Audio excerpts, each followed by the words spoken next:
16장 19절과 20절입니다.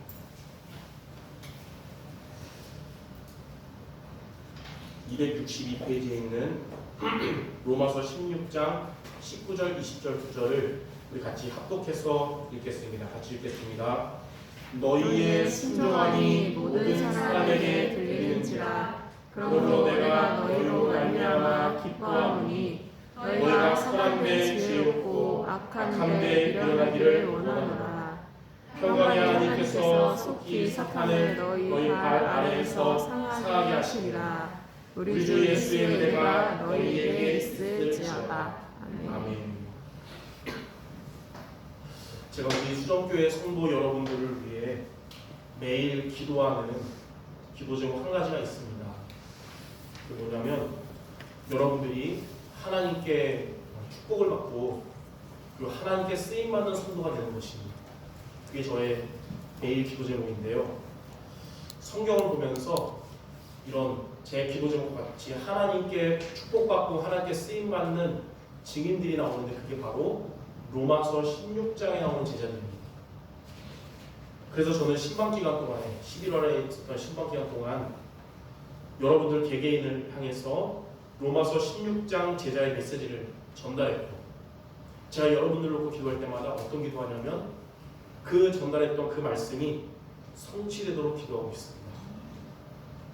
그동안 주일 강단을 통해 계속 여호수아 말씀을 전달하고 있는데요. 오늘은 2020년 마지막 주일로서 제가 기도하고 있는 이 로마서 16장 제자의 언약을 여러분들이 붙잡고 새해를 준비하는 말씀을 전달하고자 합니다. 오늘 여러분 말씀을 통해서 2021년 우리 교회의 방향이자 여러분 개인의 응답받을 말씀을 붙잡는 모두 되시기를 바랍니다. 그래서 오늘 말씀은 이번 주 한 주만 붙잡는 게 아니라 2021년 1년 동안 기억하고 있어야 돼요.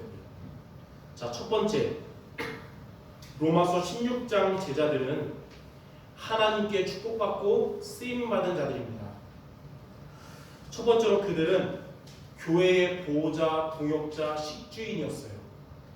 로마서 16장 1절, 2절에 베베 집사는 교회의 보호자였습니다. 베베는 겐그리아 교회의 일꾼으로 불렸습니다. 그 일꾼이란 말이 헬라어로 디아코논이라는 말인데 집사를 의미합니다. 집사. 베베는 겐그리아 교회의 집사였어요.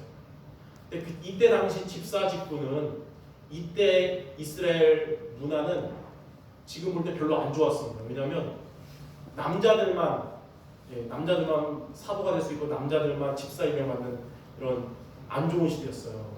지금 그런 시대는 우리 교회에 직분 받은 사람 거의 없을 것 같은데, 그래서 남자들 중에 신앙이 매우 좋고 행실이 좋은 사람들만 했는데 유일하게 여자였음에도 불구하고 집사로 임명받은 게 바로 베베 집사예요. 이 사람은 상당한 영향력도 있었고 교회를 위해서 헌신한 제자였기 때문에 바울은 이 베베를 향해서 교회의 보호자라고 하는 겁니다. 또 로마서 16장 3절 4절에 보니까 브리스길라와 아굴라 부부는 교회의 동역자였습니다. 브리스길라는 로마인 여자고요. 아굴라는 유대인 남자인 국제 결혼한 부부였어요. 이들은 로마에서 천막을 만드는 사업을 하는 자들이었어요. 근데 그들이 고린도로 이사 와서 전도자 바울을 만나면서 복음과 교회에 생명을 건 중직자가 됐습니다. 하나님은 이들의 사업을 축복하셨고 그들을 전도자 바울의 동역자로 귀하게 쓰셨기 때문에 하나님은 이들을 교회의 동역자로 부르는 겁니다. 또 로마서 16장 23절에 나오는 가이오는 교회의 식주인이었습니다. 가이오는 고린도에서 바울에게 복음을 듣고 영접하고 세례받은 자예요. 그는 고린도 교회의 장로로서 교회에서 영향력이 있는 자였고 가이오의 집이 고린도에 거주하는 신자들의 예배 장소가 됐기 때문에 바울은 가이오를 향해서 교회의 식주인이다 이렇게 말하는 겁니다. 자, 두 번째, 이 로마서 16장 제자들은 주 안에서 사랑하는 자, 인정받는 자, 수고하는 자들이었습니다. 로마서 16장 8절에 암블리아가 나오잖아요. 이 암블리아는 주 안에서 사랑하는 자였습니다. 암블리아는 바울이 이 어려움에 처했을 때 이 복음 증거하다가 어려움이 왔었어요. 그때 찾은 제자예요.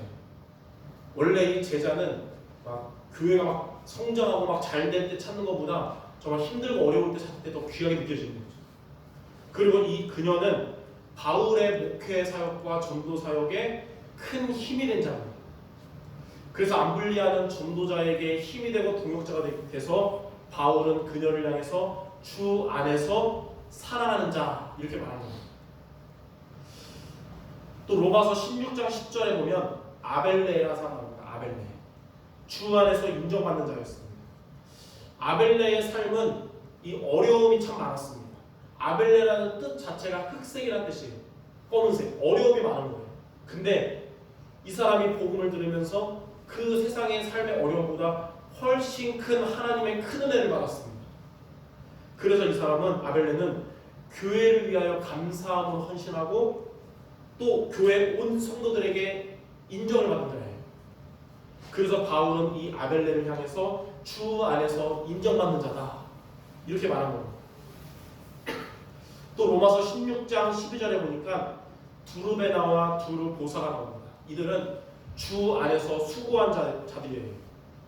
이들은 세상에 좋은 기회도 많았고 세상에 유혹이 많았음에도 불구하고 그런 좋은 기회들과 유혹들이 신앙과 반대 방향으로 하는 걸 알고 나서는 자기들이 당장은 손해를 볼지언정 하나님을 의지하고 예배생활, 신앙생활을 선택한 자들이었어요. 그래서 두르베나와 두르보사는 타락한 생활에서 벗어나서 교회와 전도자를 위하여 헌신하는 신앙생활을 했기 때문에 바울은 이들을 향해서 주 안에서 수고하는 자다 이렇게 말한 겁니다. 제가 이 신방 때 이렇게 했던 메시지 기억나면서 한 사람 말할 때마다 그 지목된 사람들을 자꾸 보면서 얘기한 것 같아요.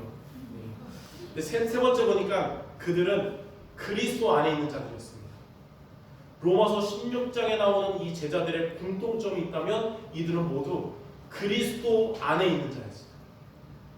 로마서 16장 7절에 그들은 사도들에게 존중이 여겨지고 또한 나보다 먼저 그리스도 안에 있는 자라.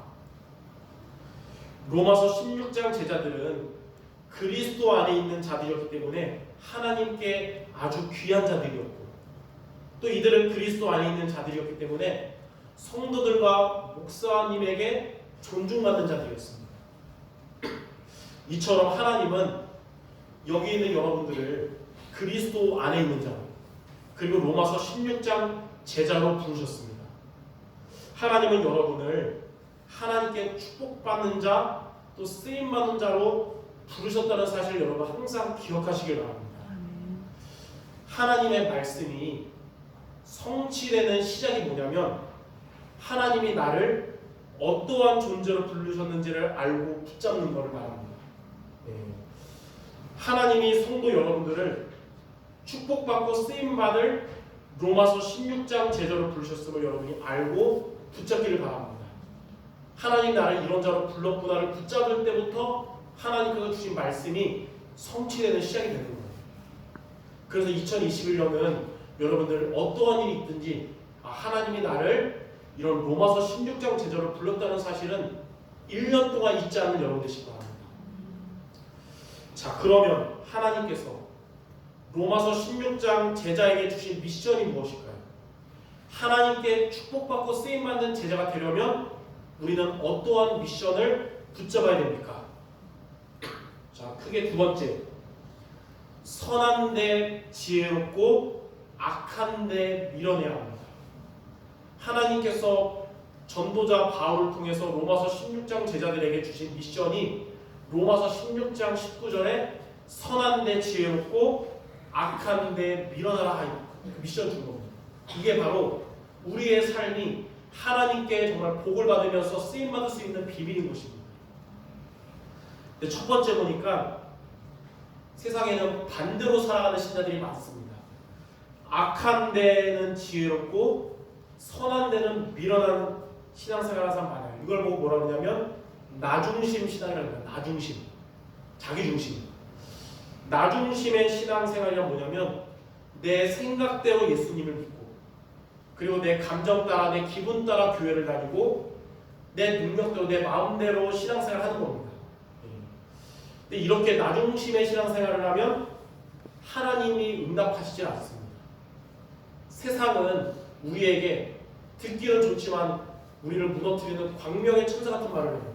너가 너 인생의 주인이야. 네 생각대로 해. 그게 답이야. 절대 아닙니다. 내가 내 인생의 주인 되면 하나님이 내게 응답 주시지 않고 사단이 우리를 공격하는 통로가 되는 광명의 천사의 말이에요. 그래서 저와 여러분들은 선한 데는 밀어나고 악한 데 지혜로 이렇게 살면 안 되는 겁니다. 나 중심의 신앙생활을 하잖아요. 그러면 우리가 나도 모르게 물질, 쾌락, 사람 이런 육신적인 것을 의지하는 삶을 살아가게 돼요. 근데 여러분 육신적인 것들은 우리가 의지했던 육신적인 것들은 여러분 경험해서 알겠지만 지나가는 거기 때문에 나 중심 신앙생활은 공허해지고 불행해지고 이거 해결하려고 더 붙잡다 보니까 집착하게 되고 이렇게 되는 겁니다. 그리고 나 중심 신앙생활은 성공에 목적된 인생이 됩니다. 성공을 위해서 우리가 그게 더 중요한 겁니다. 그럼 어떻게 될까요? 성공 이전이든 성공 이후든 어느 날 바벨탑처럼 무너지는 날이 오는 겁니다.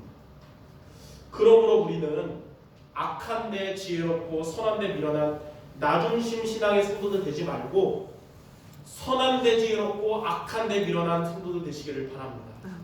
그게 뭐냐? 두 번째, 선한 데 지혜롭고 악한 데 미련한 신앙이 바로 말씀 중심의 신앙입니다. 히브리서 4장 12절에 하나님의 말씀은 살았고 활력이 있어서 좌우의 날성 검보다 예리하여 우리의 혼과 영과 관절 골수를 치유한다고 했어요. 우리가 말씀 중심되면 말씀이 우리 자신을 치유합니다. 말씀이 우리의 해결할 수 없는 영적인 문제를 해결하고 말씀이 우리의 마음과 생각을 치유하고 그 말씀이 우리의 병든 육신을 우리의 질병을 치유하는 것입니다. 2021년 여러분들이 말씀 중심돼서 영육 간의 강건한 우리 모든 성도 되시기 바랍니다. 또 에스겔서 37장에 보니까 우리의 상태가 때로는 마른 뼈다귀 같이 되게 안 좋을 때도 말씀이 우리를 생기 있고 강한 군대처럼 살아나게 하는 것입니다. 시편 119편 105절에는 주의 말씀은 내 발의 등이요 내 길에 빛이니이다. 말씀이 여러분의 인생길에 빛이 되고 등이 될 겁니다. 우리는 한 번도 가지 못한 2021년도 우리는 가야 됩니다. 그런 우리 한 번도 가지 못한 그 길을 내 생각대로가 아니라 주의 말씀에 인도하는 모두 되시기를 바랍니다. 미국의 백화점 왕이자 최신부 장관이었으면서 모델적인 주일학교 교사였던 존 워너메이커가 바로 이렇게 선한 데 지혜롭고 악한 데 미련하게 살아온 신자였어요. 그에게 한 기자가 일생 중에서 가장 최고의 투자가 무엇이냐고 질문했더니 워너메이커가 이렇게 답변을 했습니다. 내가 10살 때 최고의 투자를 했었습니다. 그때 나는 $2 75센트를 주고 예쁜 가죽 성경 하나를 구입했습니다. 이것이 내 인생의 가장 위대한 투자였습니다. 왜냐하면 하나님의 말씀이 오늘의 나를 만들었기 때문입니다. 하나님의 말씀 중심되는 이런 워너메이커 같은 여러분들이시기 바랍니다. 모세가 죽고 지도자가 된 여호수아에게 한 번도 가지 못한 가나안 정복의 길을 가야 할 그 여호수아에게 하나님은 여호수아 1장 8절에 이렇게 말씀하셨습니다. 이 율법책을 내 입에서 떠나지 말게 하며 주야로 그것을 묵상하여 그 안에 기록된 대로 다 지켜 행하라. 그리하면 내 길이 평탄하게 될 것이며 내가 형통하리라. 우리는 한 번도 가지 못한 2021년을 가야 됩니다. 코로나는 아직도 계속되고 있고 경제는 어렵고 우리의 삶도 어려울 수 있습니다. 그러나 그런 우리의 한 번도 가지 못한 우리의 길이 평탄하고 형통하게 되는 길은 말씀 중심으로 살아가는 것입니다. 우리가 말씀 중심으로 살아갈 때 하나님은 저와 여러분을 하나님이 가장 원하시는 성도인 교회 중심, 목회자 중심, 헌금 중심으로 우리를 만들어 가시는 겁니다. 그러므로 여러분 2021년은 많은 것이 아니라 하나님 중에 한 가지, 선한 데 지혜롭고 악한 데 밀어내라. 말씀 중심되라. 말씀 중심되는 모든 성도들 되시기를 바랍니다. 우리는 예배를 통해 매주 하나님 주시는 말씀을 붙잡고요, 날마다 말씀 묵상으로 영적인 힘을 얻기를 바랍니다. 하나님은 우리를 지금 여호수아서를 통해서 우리를 인도하고 계시거든요. 여호수아와 이스라엘 백성들은 하나님의 말씀을 따라하고 그 말씀을 순종했는데 가나안을 정복하게 되었듯이 2021년도 말씀 중심으로 승리하는 우리 모든 성도 되시기를 주님의 이름으로 축원합니다. 자, 세 번째, 선한 데 지혜롭고 악한 데 밀어나면 우리는 어떻게 될까요? 말씀 중심으로 살아가는 저와 여러분들의 앞날에 하나님은 로마서 16장 20절의 응답을 주실 것입니다. 2021년 저와 여러분의 인생은 로마서 16장 20절에 응답받는 해가 되는 거예요. 평강의 하나님께서 속히 사탄을 너희 발 아래서 상하게 하시리라. 우리 주 예수의 은혜가 너희에게 있을지어다. 첫 번째 응답이 뭐냐면 사탄이 발 앞에 무릎 꿇게 될 것입니다. 말씀 중심으로 살아가는 여러분들의 생각하는 것과 또 우리들의 마음을 속이려는 그 사탄이 우리의 발 앞에 무릎 꿇고 떠나가게 할 줄 믿습니다. 또 말씀 중심으로 살아가는 여러분의 현장으로 여러분의 모든 가는 곳마다 사단이 결박되고 떠나가게 될 것입니다. 에베소서 6장 10절에서 20절에 보면 사탄과의 싸움에서 이기는 전신갑주가 나오거든요. 전신갑주. 근데 전신갑주 여러분이 보면 알겠지만 다 사탄의 공격을 막는 방어 무기인데 딱 한 가지만 사탄을 공격해서 무찌르는 공격 무기가 나옵니다. 그게 뭘까요? 에베소서 6장 17절에 구원의 투구와 성령의 검, 곧 하나님의 말씀을 가져라. 바로 하나님의 말씀이 사탄을 이기는 성령의 검인 것입니다. 그래서 여러분이 말씀 중심이 될 때 사탄이 발 앞에 무릎 꿇게 되는 것입니다. 그래서 2021년은 여러분이 있는 곳에 사단의 권세가 완전히 결박되는 승리의 해가 될 줄을 믿습니다. 자, 두 번째, 주 예수의 은혜가 항상 있는 해가 되는 것입니다. 아까도 얘기했듯이 2021년도 코로나는 금방 사라질 것 같지 않고요. 경제도 그러다 보니까 어렵고 우리의 삶도 또 영향받으니까 안 좋을 수 있잖아요. 하지만 천하가 흉년이 들었을 때 안디옥 교회는 더 큰 복을 받았고요.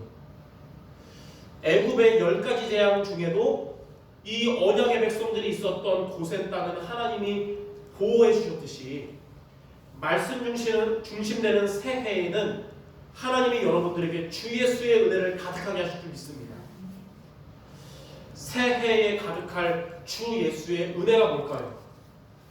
요한복음 15장에 보면 포도나무 비유가 나옵니다.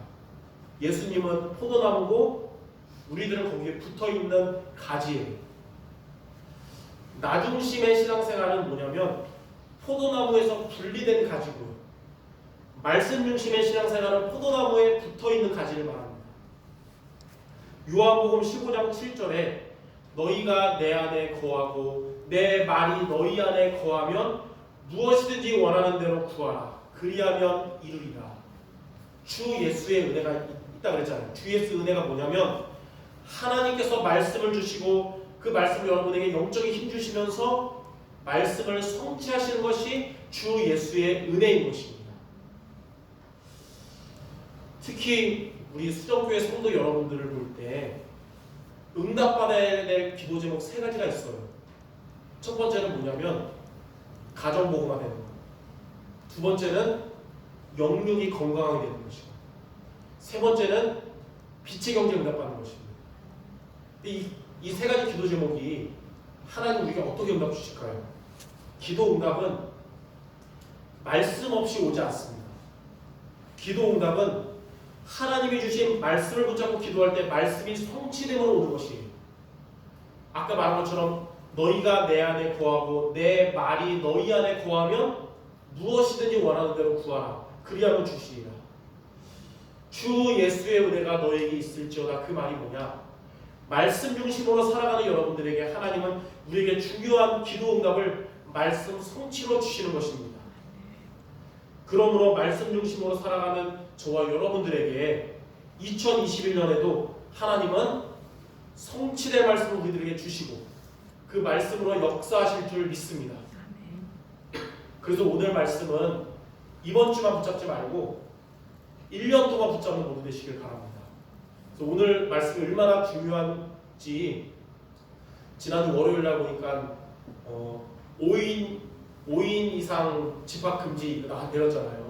처음에 저는 우리 교회도 4명만 모여야 되는 거 해서 엄청 기도 고민했어요. 그래서 처음에 생각한 결단은 뭐냐? 4명씩 불러서 10부 예배 드릴 생각을 했습니다. 새벽 6시부터 4시까지. 예, 그 정도로 제가 메시지 꼭 붙잡아야 되니까. 근데 하나님의 은혜로 수원시청에 전화해봤더니 교회들은 이전과 동일하게 비대면 예배 20명 이하 그렇게 얘기하길래 다시 10시, 11시 2번 하겠다. 하나님이 저를 사랑한 것 같아요. 10번 할 뻔했는데 2번 하겠다. 여러분들이 오늘 이 하나님이 나를 로마서 16장 제자로 그리스도 안에 있는 자, 하나님의 축복받는 자, 쓰임받는 자로 불렀다는 이 언약을 1년 동안 항상 붙잡길 바라고요. 한 가지 미션 주었잖아요. 선한 데 지혜롭고 악한 데 밀어내라. 우리 2021년 미션으로 매일 도전하길 바랍니다. 사단이 발 앞에 무릎 꿇고 주 예수의 은혜가 날마다 임하는 응답의 해가 되기를 주님의 이름으로 축원합니다. 결론입니다. 요한복음 1장 1절에 보면 태초에 말씀이 계시니라. 이 말씀이 하나님과 함께 계셨으니 이 말씀은 곧 하나님이십니다. 요한복음 1장 14절에는 그 말씀이 육신이 되어서 우리 가운데 거하시네. 우리가 그의 영광을 보니 아버지의 독생자의 영광이요 은혜와 진리가 충만하다. 이게 무슨 말이냐면 하나님은 말씀의 하나님이라는 뜻입니다. 하나님은 저와 여러분에게 말씀을 주시고 그 말씀을 붙잡은 자에게 말씀을 성취하시는 하나님이시라는 뜻입니다. 그래서 하나님은 한 번도 가지 못한 2021년을 말씀을 성취하시려고 저와 여러분에게 오늘 이 말씀을 주신 것입니다. 그러므로 한 번도 가지 못한 우리 새해를 말씀을 붙잡고 맞이하는 우리 모든 성도들 되시기를 주님의 이름으로 축원합니다. 우리 마지막으로 옆 사람에게 우리 성취될 2021년 미션을 같이 나누기 바랍니다. 선한데 지혜롭고 악한데 밀어납시다. 선한데 지혜롭고 악한데 밀어납시다. 1년 동안 도전하는 모두 되시기를 바랍니다. 기도하겠습니다. 하나님, 우리의 능력과 상관없이 또 우리의 행실과도 상관없이 연약한 우리를 하나님께 복을 받고 쓰임받을 그리스도 안에 있는 자로 불러주심을 감사드립니다. 그런 우리에게 주님이 주신 선한데 지혜롭고 악한데 밀어나가는 미션을 2021년 어떠한 환경 가운데서도 어떠한 우리의 상태 속에서도 항상 도전하는 우리 모두 되게 하사 사단이 발 앞에 무릎 꿇고 주 예수의 은혜가 넘치는 우리 모두 되게 하여 주시옵소서. 모든 말씀 우리 주 예수 그리스도의 이름으로 기도드립니다. 아멘.